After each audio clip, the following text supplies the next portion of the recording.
देखिए, विरोध तो कोई नहीं कर रहा है, ये विरोध नहीं होता। देखिए अंजलि जी, होता क्या है कि मजाक करना और मजाक उड़ाना दो चीज अलग होती है, उसी तरह ये चीज है। आप देखिए, मैं वंदे मातरम की जहां तक बात है, धरती माता को नमन करना, इस तरह कुछ आंसर उसके हैं। मैंने अपने बड़े बड़े आलिमों से बात करी, मैं इस मुल्क को मोहब्बत करता हूं। मैं आज तक कह तो रहा हूं कि मैं 5 वक्त सजदा करता हूं इसी जमीन पर। तो आखिर इसी पे मामला क्यों? हमारे बड़े बड़े आलिमों से बात हो रही है, उनसे बात होगी तो मैं उसकी फाइनल बात बताऊंगा। लेकिन आज इस वक्त जो शुरू होने सत्र शुरू होने जा रहा है, इसी मुद्दे में बात हो रही है। हम कह रहे हैं कि अयोध्या में जो इतनी बड़ी चोरी हो गई, अंजलि जी आप यकीन जानिए, मैं उन माओं को नमन करता हूं जिन्होंने अपने पैसे छुपा के रखे शौहर से बच्चों का खर्च करने के लिए। उन्होंने वहां खर्च नहीं करे, जाके राम जी के चरणों में डाल दिए वो पैसे।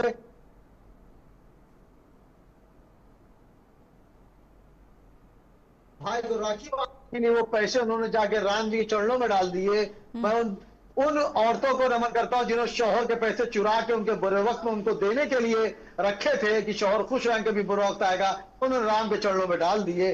उन पैसों को आप चोरी कर लेंगे? आप बताइए, इस पर मैं डिबेट क्या दूं? आंसू आते हैं। इस मुल्क में औरतों को देवी का दर्जा दिया गया है, उन बहन बेटियों क्या होगा जिन्होंने अपने जेवर तक उतार के वहां दे दिए अब फिर और इतनी घूम बड़ी फिर कर चोरी हो राम गई। मंदिर पर उस कहां पर से आ योगी गए? जी एक्शन ले रहे हैं, राम मंदिर उस पर पर कहां एक्शन से ले आ रहे हैं गए? वो। लेकिन राम तो मंदिर मैं पर बताना जो भी पड़ेगा, एक्शन हो नेशन रहा है, डिबेट जांच बात पड़ताल आनी चल रही चाहिए। है, राम मंदिर पे कहां जी से आ गए आप घूम फिर के? आपसे सवाल कुछ देखिए और पूछा, जवाब की कुछ देखिए और देखिए उम्मीद थी, लेकिन देखिए इस जवाब की तो उम्मीद नहीं देखिए थी देखिए जहां पर देखिए आप आ गए। बात देखिए देखिए देखिए देखिए अंजलि की बात निकली है तो दूर तलक जाएगी, लोग बेवजह उदासी का सबक पूछेंगे।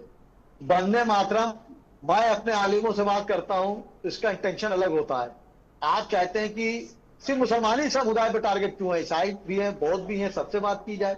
लेकिन होता क्या है कि हमारे वहां मैं 5 वक्त की नमाज पढ़ता हूँ, इसी जमीन पर मैं सजदा करता हूँ। ऐसा नहीं कि मैं दूसरे मुल्क चला जाता हूँ, इसी जमीन पर करता हूँ। लेकिन आप डिक्टेटरशिप वाली बात यहाँ पे आती है कि आप नहीं कहेंगे, मुसलमान नहीं कह रहा है।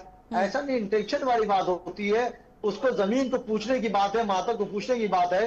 भाई इस जमीन को 5 बार सजदा करता हूं, इससे बड़ा मुसलमान सबूत आपको और क्या देगा? अंजलि बताइए। मैं तो इस मुल्क में मिट जाने की बात करता हूं, लेकिन कुछ लोग किरदार में आने के लिए, या जो लोग मौजूद हैं ना हटने के लिए, सिर्फ मुसलमान को बेस बना लेते हैं। और मुसलमान 1947 से लेकर 2026 तक सिर्फ सफाई दे रहा है। अगर आप देखें कहीं भी कोई मामला होता है तो सिर्फ मुसलमान को टारगेट पे किया जाता है। और मैंने हमेशा एक बात कही कि हमारे मुल्क के वजीर आलम नरेंद्र मोदी जी ने 2014 में लाल किले से कहा था कि हमको मुसलमान ने भी वोट दिया है, तभी मैं मुल्क का वजीर आजम बना हूं। तो मैं उनको अपने ठीक है, आइडियल मानता हूं। योगी आदित्यनाथ जी ने कभी आके मंदिर पे ऐसी बात नहीं कही जिस तरह ठीक है। हम आप सामने आने की चलिए बात करते बीनू हैं। मेनन तो मैं जी, इस तरह की क्योंकि बात पे थोड़ा गुरेज करता हूं। अरे जी ठीक है, बीनू मेनन जी